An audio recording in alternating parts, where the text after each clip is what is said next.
Podcasts are a bit like London buses. You wait a long time and then 3 of them come along all at once. This week, we're featuring more in this series around the challenges to education and training in the world of innovation, creativity and entrepreneurship, which is the main theme of the Vision project. We've already seen there are likely to be significant shifts across the landscape in terms of technology, expectations, curriculum, evaluation, and overall student experience. But how will this play out in the lives of key actors in the process?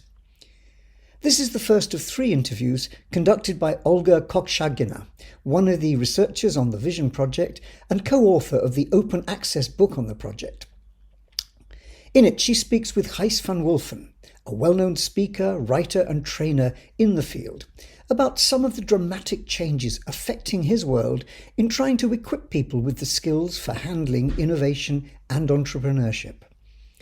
Significantly, his whole business model was massively disrupted by the effects of the COVID-19 pandemic, which has meant he's had to rapidly reshape his work to suit a world in which almost all training now takes place online and remotely. He's tried to capture this experience in an excellent new book, which explores the way in which organizations can rethink their innovation processes for an online world. So, over to Olga. Well, hello, Gijs. Thank you so much for agreeing to be part of the Vision podcasts. Can you please introduce yourself and what is your relation to creativity, innovation and entrepreneurship? Yeah, so my name is Gijs van Wolfen. As you can probably hear from my accent, I'm Dutch. I'm living on Crete the last few years. I'm an innovation practitioner. I'm really kind of the how guy. How do I do things, right? That's what people struggle with. Everybody knows creativity or innovation it's all important, but how do I start and what do I do? So I'm a very practical guy. I've been in this field since 20 years now. Out of frustration, because I first worked in industry and then I got so frustrated by everybody who said no to innovation that I thought, let's find a way how to make it happen.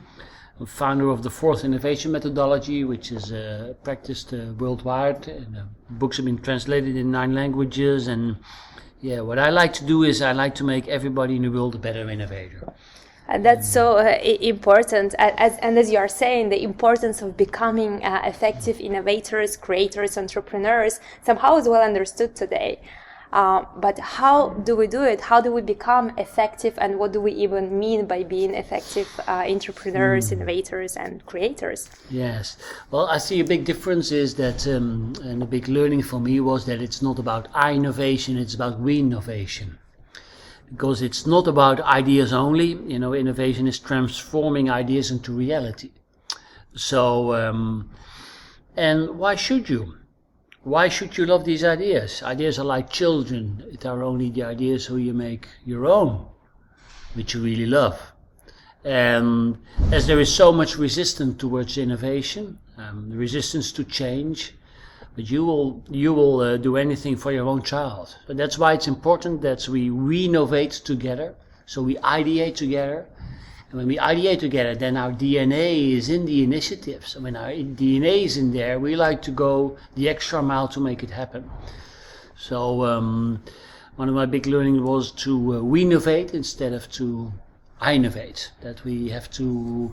re-innovate can be within your own school, within your own company and your own organization, that you really don't try to push your ideas as I through the innovation funnel or through the realization process as I did when I was young, but try to connect with as many people as possible and together co-create and make it happen.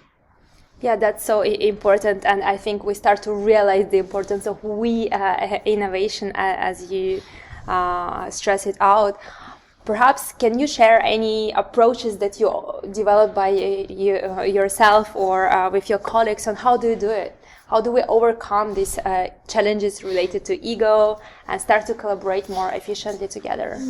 Well, it has to do with age and with mindset. Everybody struggles to go up the mountain. Everybody likes to put himself or herself on the map. And that's logical, because you study hard and then it's about that you want to make the difference. But it's only when you are aware that you alone are not of any value and it's not about you. So I think age helps. I think also when you're in your 20s and your 30s, you're still a young adult. And then you become a father or a mother. It makes a huge mindset shift, right? That you're taking care of others. And I'm in the age that I can be your grandfather. So that means that I'm not busy anymore with me, myself, or my ego, but I'm busy with trying to help others to climb their mountains and to make them better innovators. So the older you get, the easier your mindset changes, that it's not about me being in front of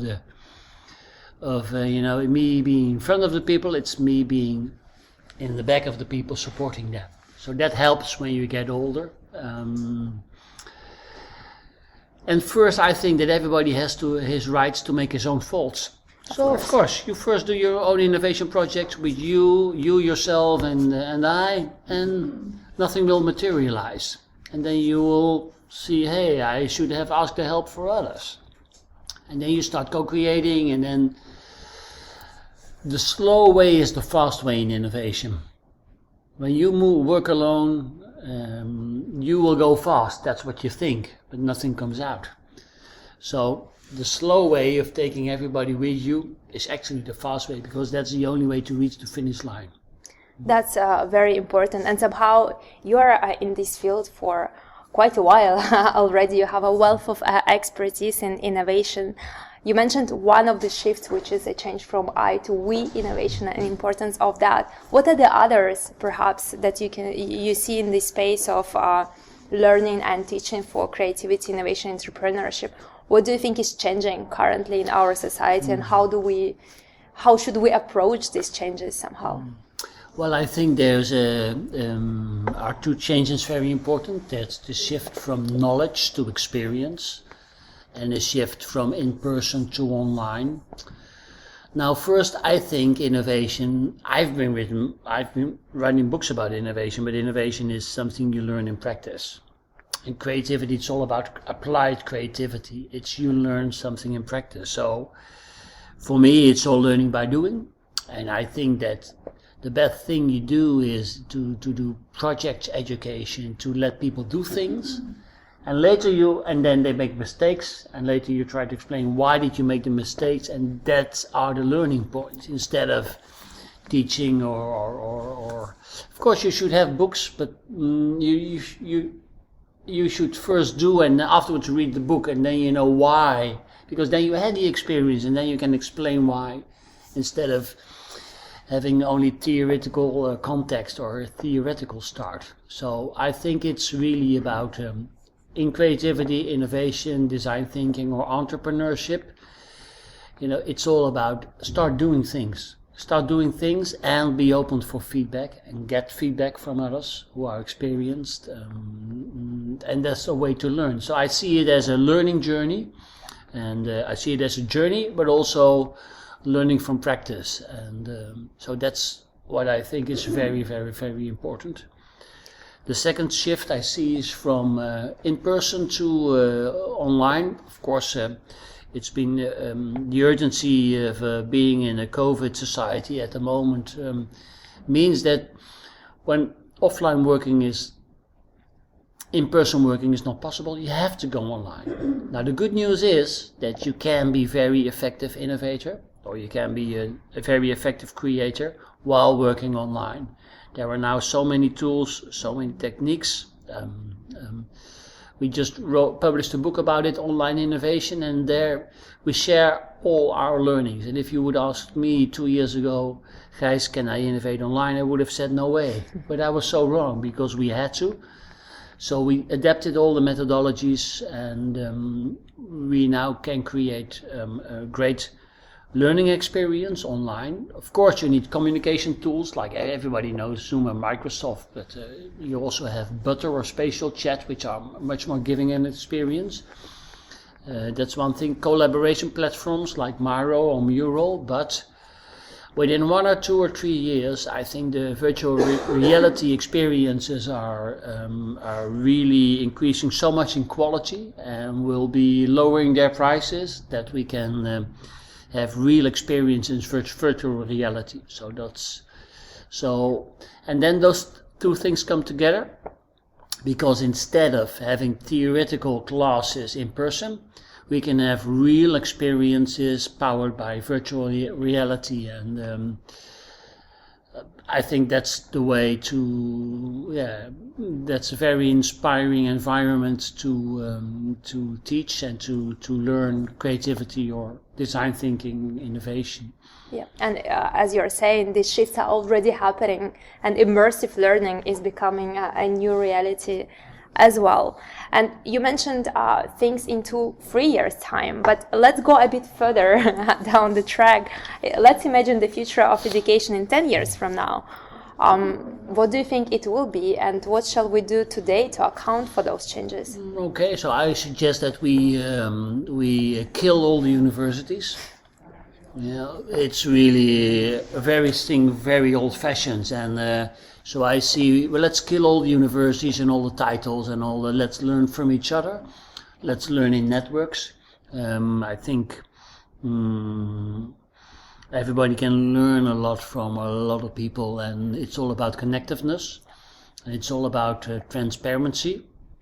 I want to learn from this. From whom can I learn?